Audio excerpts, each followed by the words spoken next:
नमस्कार मित्रों। भीम भाष्य इस मेरे ऑडियो विजुअल पॉडकास्ट सीरीज में आप सबका तहे दिल से स्वागत है। भीम भाष्य इस दृक श्रव्य श्रृंखला में महामानव डॉक्टर बाबा साहेब अम्बेडकर जी की जो बहुआयामी प्रतिभा थी उसके 25 पहलू मैं आपके सामने पेश करने जा रहा हूं। इस दृक श्रव्य श्रृंखला में करीबन 20 मिनट का एक ऐसे कुल मिला के 54 एपिसोड्स इसमें शामिल हैं। इस महाश्रृंखला के माध्यम से डॉक्टर बाबा साहेब अम्बेडकर जी के विचार, उनका कार्य, उनकी फलसफी और सबसे महत्वपूर्ण बात यह है कि उन्होंने हमारे भारत देश के लिए जो सपना देखा था वो सपना मैं आपके सामने पेश करने जा रहा हूं। चलिए मित्रों, आगे बढ़ते हैं। दोस्तों, आज के इस 30वें एपिसोड में मैं ऐसे एक पहलू पर बात करने जा रहा हूं जो कि डॉक्टर बाबा साहेब अम्बेडकर जी का बहुत ही अति विशिष्ट पहलू था। और ये पहलू जो है वो मराठी भाषा बोलने वाले करोड़ों लोगों के लिए उनके दिल को छूने वाला है। वो पहलू है डॉक्टर बाबा साहेब अम्बेडकर एक सच्चे मुंबईकर थे। ये पहलू मित्रों, मुंबई महानगरी ने हमारे भारत देश को जो राष्ट्रीय नेता दिए हैं वो सब में अग्रस्थान किसी को होगा तो वो है डॉक्टर बाबा साहेब अम्बेडकर जी को। 1904 से लेके 1942 तक करीबन 38 वर्ष डॉक्टर बाबा साहेब अम्बेडकर जी की कर्म भूमि जो थी वो थी मुंबई महानगरी।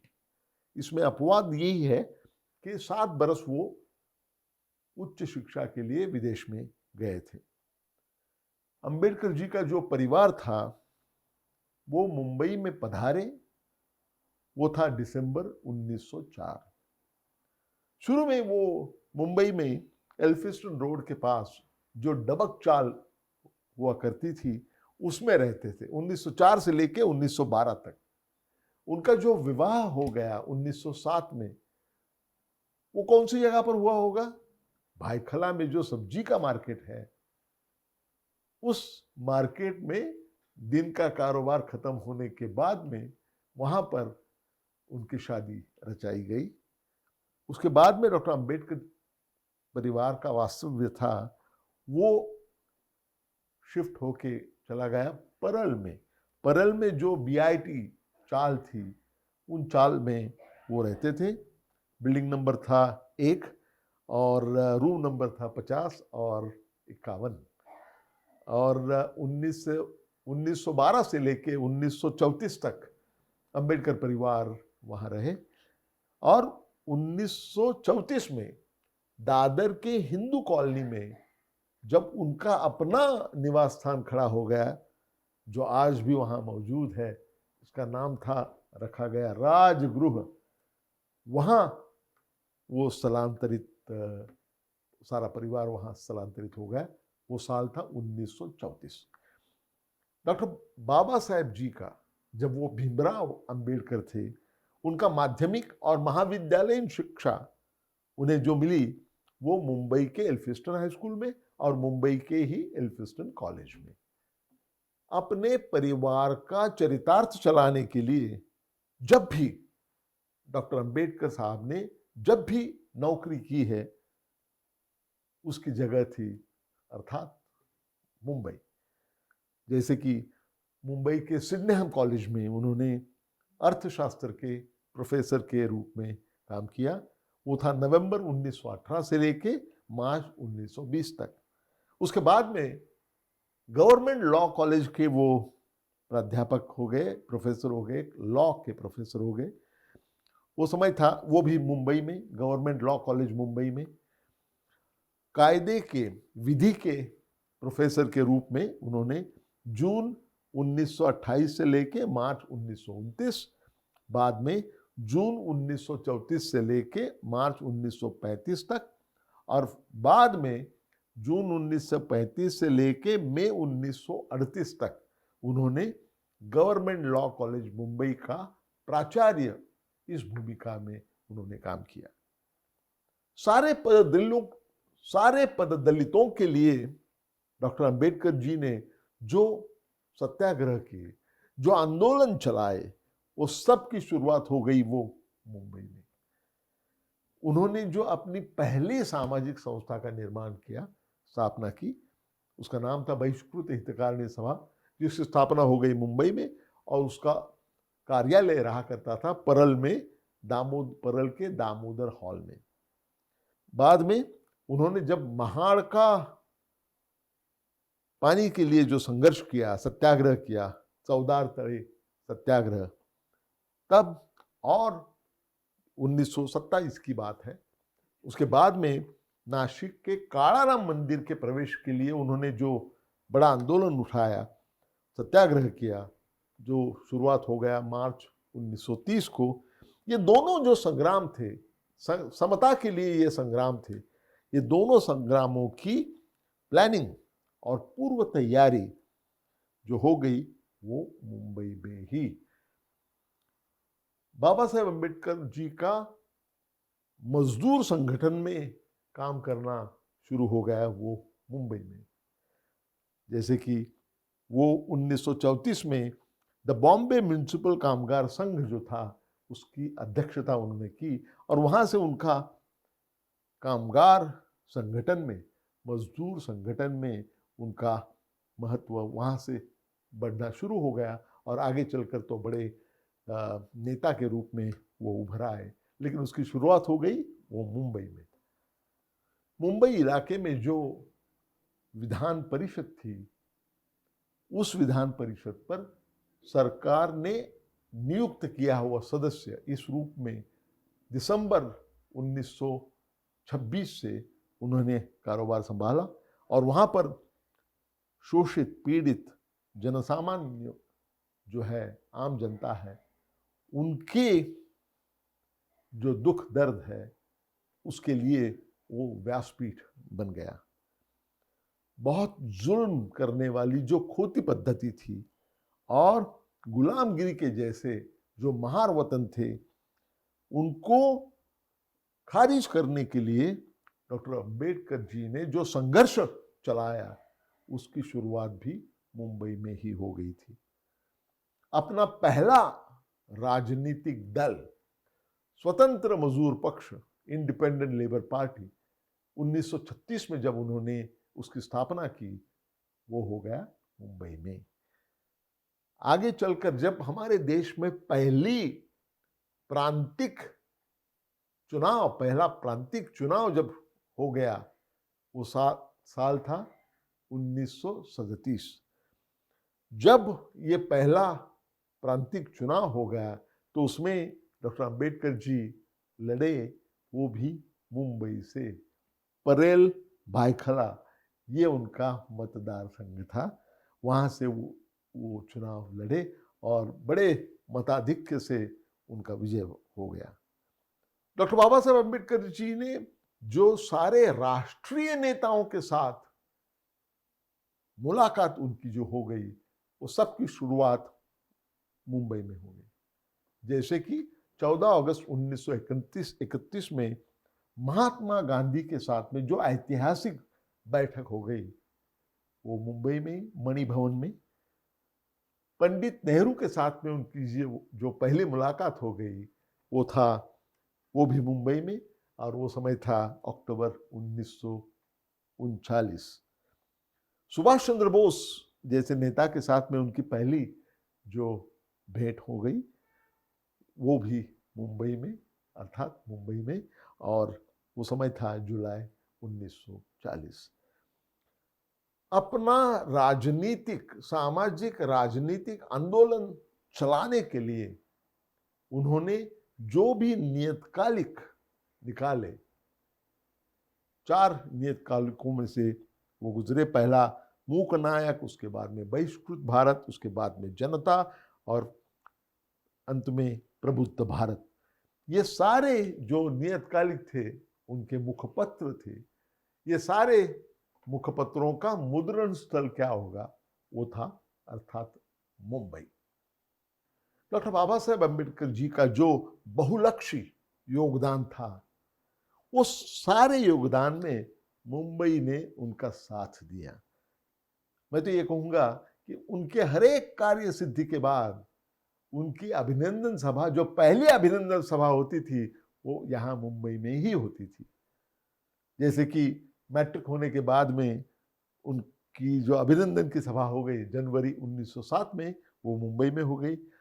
मुंबई प्रांतिक विधिमंडल के जब वो सदस्य के रूप में नियुक्त हो गए, तब उनकी जो अभिनंदन सभा हो गई वो मुंबई में दामोदर हॉल में हो गई। गोलमेज परिषद यानी कि राउंड टेबल कॉन्फ्रेंस के लिए जब भी डॉक्टर अंबेडकर ये इंग्लैंड को जाते और वापस आते, दोनों वक्त उनकी अभिनंदन सभा जो होती थी वो मुंबई के बैलेट पियर पर। और उनके आयु को जो 50 वर्ष पूरे हो गए, तब उनके अभिनंदन की जो बड़ी सभा हो गई थी, अभिवादन सभा जो हो गई थी, वो हो गई थी गिरगांव चौपाटी पर, अप्रैल 1942। बाद में आगे चलकर जब वो वाइसरॉय एग्जीक्यूटिव काउंसिल में लेबर मेंबर यानी कि लेबर मिनिस्टर हो गए, तो उनका जो पहला सम्मान किया गया, पहले अभिनंदन की सभा की गई, वो मुंबई के रेडियो क्लब में, और उसके बाद में कामगार मैदान जो है वहां पर, वो था जुलाई 1942। भारत की राज्य घटना, भारत का संविधान लिखने का महत् कार्य पूरा करके जब वो लौटे, तो उनके अभिनंदन की बहुत बड़ी सभा जो हो गई, वो हो गई परेल में, मुंबई के परेल हिस्से में, और वो समय था जनवरी 1950। जाहिर है कि मुंबई महानगरी का कोना कोना जो है वो डॉक्टर बाबा साहेब अम्बेडकर की याद दिलाते रहता है और दिलाते रहेगा। डॉक्टर बाबा साहेब अम्बेडकर जी ने मुंबई महानगरी को अपनी कर्म भूमि समझा, और उनको बहुत बड़ा लगाव था मुंबई महानगरी से। बाबा साहेब अम्बेडकर का सबसे महत्वपूर्ण योगदान, इसमें केवल भावना का सवाल नहीं है, इसमें विचार है, इसमें एक फलसफी है। जब 1948 में राज्य पुनर्रचना आयोग निर्माण किया गया, और तब बड़ी बहस चल रही थी, और बहुत सारे विद्वानों का, वो सबका ये कहना था कि मुंबई को अलग करना चाहिए। अगर आप महाराष्ट्र कर बना रहे हो तो उसमें मुंबई को नहीं रखना चाहिए, मुंबई को बाहर रखना चाहिए। और ये बोलने वाले जो लोग थे, वो बहुतांश रूप से ये सारे विद्वान ये गुजराती थे, जैसे कि प्रोफेसर C.N. वकील जो मुंबई स्कूल ऑफ इकोनॉमिक्स के प्रमुख थे, प्रोफेसर दांतवाला, प्रोफेसर घीवाला, और ऐसे कई विद्वानों ने मुंबई को महाराष्ट्र के बाहर ले जाने के लिए बहुत प्रयास किया, बहुत बड़ा युक्तिवाद किया। वो सबका करारा जवाब पहली बार किसने दिया होगा, तो वो थे डॉक्टर बाबा साहेब अम्बेडकर। चलिए देखते हैं कि आक्षेप क्या थे और उनका जवाब डॉक्टर अम्बेडकर जी ने क्या दिया है। पहला आक्षेप ये था कि मुंबई ये महाराष्ट्र का हिस्सा कभी नहीं थी। अब देखिए, डॉक्टर बाबा साहेब अम्बेडकर जी ने कहा कि मुंबई प्रांत को, मुंबई इलाके को अगर आप मद्देनजर रखते हैं, सामने रखते हैं, तो उसका आकार जो है वो तिकोनी है। तिकोनी जो है उसका एक जो साइड है वो तो पश्चिम की किनार पट्टी है, और ऊपर में दमन तक हद है और नीचे कारवार तक हद है। ये दोनों के बीच में मुंबई का स्थान है। अगर भूगोल ने ही मुंबई को बीच वाला स्थान दिया है महाराष्ट्र में, तो हम कौन होते हुए हैं उसको मुंबई को उठा के बाहर करने वाले? ये बिल्कुल अनुचित है, ये बिल्कुल गैर है। ये युक्तिवाद डॉक्टर अंबेडकर जी ने किया। दूसरा आक्षेप ये था कि मुंबई की जो लोक संख्या है उसमें मराठी बोलने वाले लोग ये बहुसंख्यांक नहीं है। तो उसके लिए डॉक्टर अंबेडकर जी का स्पष्ट जवाब था कि भारत के सारे भूभाग से लोगों को मुंबई में आने की और रहने की जगह है, दी गई है, तो इसकी सजा मुंबई को क्यों भुगतनी चाहिए? उन्होंने कहा कि हमारे भारत देश के सारे इलाकों में से जो लोग मुंबई में आना चाहते हैं और मुंबई में आके रहना चाहते हैं, उनके लिए दरवाजे खुले हैं, और इसकी सजा महाराष्ट्रीय लोगों ने क्यों सहनी चाहिए? ये तो कोई उनका दोष तो नहीं है।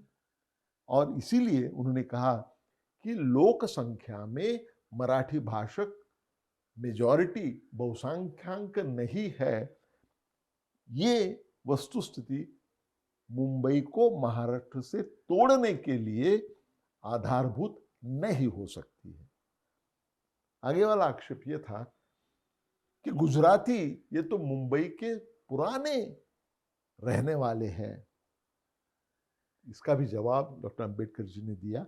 उन्होंने कहा कि अन्य लोगों के साथ स्पर्धा करके, जो अन्य लोग मुंबई में आके व्यापार करना चाहते थे, उनके साथ स्पर्धा करके गुजराती लोग यहाँ नहीं आए हैं। गुजराती लोग यहाँ आए हैं क्योंकि अंग्रेजों ने उन्हें दलाली का विशेष अधिकार दिया था, इसलिए। दूसरा आक्षेप यह था कि मुंबई ये महाराष्ट्र के बाहर जो हिस्सा है हमारे देश का, वो सबके लिए व्यापार का एक प्रमुख केंद्र है, और इसलिए मुंबई पर महाराष्ट्र का कोई हक नहीं है। मुंबई तो संपूर्ण देश के लिए है। बाबा साहेब अम्बेडकर जी ने उसका जवाब दिया। डॉक्टर बाबा साहेब अम्बेडकर जी ने उसका स्पष्ट रूप से और करारा जवाब दिया। वो इस प्रकार था कि मुंबई ये पूरे देश के लिए मार्केट है, ये बात मैं स्वीकार करता हूं, लेकिन इसका मतलब ये नहीं कि महाराष्ट्र का मुंबई पर कोई हक नहीं है। कोई भी जो पोर्ट होता है, बंदरगाह होता है, वो अपने जहां पर वो स्थित है वहां से आजू बाजू के बहुत बड़े परिसर को उसकी सेवा करता है। लेकिन उस बल पर आप ये नहीं कह सकते हैं कि जहां पर वो बंदरगाह है, वो प्रदेश उस बंदरगाह पर अपना हक नहीं जता सकता। आगे वाला जो आक्षेप था वो ये था कि मुंबई में गुजराती लोगों ने व्यापार और उद्योग शुरू किया, और जो मराठी बोलने वाले लोग हैं, मराठी भाषक हैं, वो तो सिर्फ क्लर्क और हमाल इस रूप में रहे, और केवल वो महाराष्ट्रीय है इसलिए ये मजदूरों के नीचे सारे व्यापार के, सारे उद्योगों के जो मालिक है, उन सबको उनके नीचे काम करने को बोलना, उनके वर्चस्व में काम करने के लिए कहना, यह अनुचित है। इसलिए मुंबई को बाहर निकालना चाहिए। इसका जवाब देते वक्त डॉक्टर बाबा साहेब अम्बेडकर जी ने कहा, मुंबई का व्यापार और उद्योग किसने शुरुआत किया, ये खोजने के लिए ज्यादा अनुसंधान की कोई जरूरत नहीं है। मुंबई का व्यापार और उद्योग गुजराती लोगों ने शुरू नहीं किया है, उसको शुरू किया और उसको बल दिया अंग्रेज लोगों ने, गुजराती लोगों ने नहीं। और गुजराती जो यहाँ थे वो सिर्फ व्यापारी थे, और व्यापारी होना ये उद्योजक होने से बहुत ही अलग बात है। मुंबई का जो व्यापार और उद्योग है उसके मालिक गुजराती है, इसका मतलब ये नहीं कि हम मुंबई को महाराष्ट्र से बाहर निकालें। इसी युक्तिवाद में आगे चलकर डॉक्टर बाबा साहब अम्बेडकर जी ने कहा, बिहार में जो कोयला मिलता है, बिहार की ज़मीन से जो कोयला मिलता है, वो ज़मीन सारी बिहारी लोगों की है, लेकिन उसके मालिक, कोयले के मालिक कौन है? उसके मालिक है गुजराती है, काठियावाड़ी है, यूरोपियन है। ये जो गुजराती और काठियावाड़ी मालिक है, उनके हित के लिए क्या आप बिहार का कोयला क्षेत्र बिहार से निकालकर उसको अलग इलाका बनाना चाहेंगे? ये जैसे तर्क दुष्ट है, वैसे ही मुंबई को महाराष्ट्र से दूर करना ये तर्क दुष्ट है। महाराष्ट्र क्यों चाहता है कि मुंबई महाराष्ट्र में रहे? क्योंकि मुंबई में जो फायदा होता है, वो फायदा, उस फायदे पर ही महाराष्ट्र चलता है, और वो इसीलिए नहीं चाहते कि मुंबई को महाराष्ट्र से अलग किया जाए। इसका जो जवाब दिया वो बहुत ही महत्वपूर्ण है। डॉक्टर बाबा साहेब अम्बेडकर जी ने कहा कि ये कहना बिल्कुल गलत है, न केवल गलत है, ऐसे कहना हेतु के बारे में भी कुछ प्रश्न चिन्ह खड़ा कर देता है। मराठी समाज ये कोई व्यापारी समाज नहीं है, पैसा कभी भी उनके लिए ईश्वर नहीं था, ये उनके संस्कृति का हिस्सा है, और इसीलिए तो उन्होंने महाराष्ट्र के बाहर के जो व्यापारी है, उद्योजक हैं, उन्हें खुलेआम आने के लिए उन्हें उद्युक्त किया, उन्हें आने दिया। और अगर ऐसा हेतु हो भी सकता है, अगर कुछ पल के लिए ऐसे समझे मानेंगे, कुछ पल के लिए अगर हम मानेंगे कि महाराष्ट्र मुंबई को अपने पास रखना चाहता है क्योंकि उससे जो नफा मिलता है उस पर उनको इलाका, महाराष्ट्र इलाका चलाना है, अगर ये कारण है तो उसमें गलत क्या है? इसमें कोई बात गलत नहीं है। मुंबई से जो मुनाफा मिलता है उस पर महाराष्ट्र का हक जरूर है, क्योंकि उनका बड़ा हिस्सा है, मुंबई के प्रगति में उनका बड़ा हिस्सा है, मजदूरों का बड़ा हिस्सा है, और इसीलिए मुंबई को आप अलग नहीं कर सकते हैं। सबसे महत्वपूर्ण बात यह है, उन्होंने कहा कि मुंबई में जो मुनाफा, जो फायदा होता है, वो सिर्फ महाराष्ट्र को ही जाता नहीं है, वो जाता है केंद्र सरकार के पास, और केंद्र सरकार के पास से वो सारे राज्यों में उसका बंटवारा होता है, जैसे कि उड़ीसा, बिहार, असम, पश्चिम बंगाल, पूर्व बंगाल, मद्रास, ये सारे राज्यों में वो जो मुनाफा है, वो जो नफा है, उसका बंटवारा होता है। इसको विरोध करने वाले जो लोग हैं, और उन्होंने प्रोफेसर CN वकील का नाम लिया, उन्होंने कहा कि मुंबई का मुनाफा संयुक्त प्रांत को मिलेगा, बिहार को मिलेगा, असम को मिलेगा, उड़ीसा को मिलेगा, बंगाल को मिलेगा, मद्रास को मिलेगा, तो उनके लिए प्रोफेसर साहब राजी है। लेकिन उनका जो ऑब्जेक्शन है वो इसलिए है कि वो महाराष्ट्र को नहीं मिलना चाहिए। ये युक्तिवाद नहीं है, ये महाराष्ट्र द्वेष का प्रदर्शन है। ऐसा करारा जवाब डॉक्टर बाबा साहेब अम्बेडकर जी ने दिया। मित्रों, आज का ये सत्र यहीं पर विराम देते हैं, लेकिन जाने के पहले मैं आपको बताना चाहता हूं कि अगर ये भीम भाष्य, ये पॉडकास्ट सीरीज अगर आपको पसंद आती है तो इसे लाइक करिए, उसे शेयर कीजिए, उसे सब्सक्राइब कीजिए। फिर मिलेंगे दोस्तों जल्द ही, तब तक के लिए आज्ञा दीजिए। धन्यवाद, नमस्कार।